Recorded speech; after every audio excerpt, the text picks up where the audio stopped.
بسم الله الرحمن الرحيم. لواء فلوجة حوران، كتيبة الشيخ الإسلام ابن تيمية، المهام الخاصة. استهداف سيارة عسكرية محملة بجنود الأسد والذخيرة، كانت متجهة لفك الحصار عن السجن وابن الصوامع على الحاجز الزراعي. الله أكبر عزة الله. الله أكبر. الدخان يتصاعد من السيارة. الله أكبر عزة الله.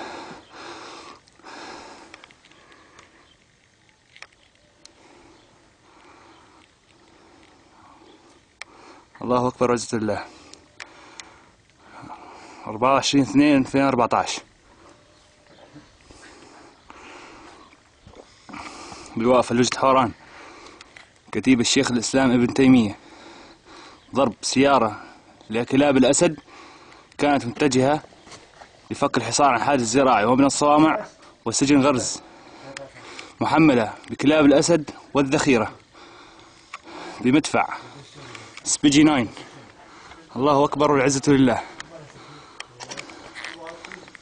هذا هو الدخان الصاعد من السيارة. الله أكبر والعزة لله. 24/2/2014. الله أكبر والعزة لله. هذا هو البناء الذي يتحصن به كلاب الأسد، وهذه هي السيارة التي تم حرقها بحمد الله.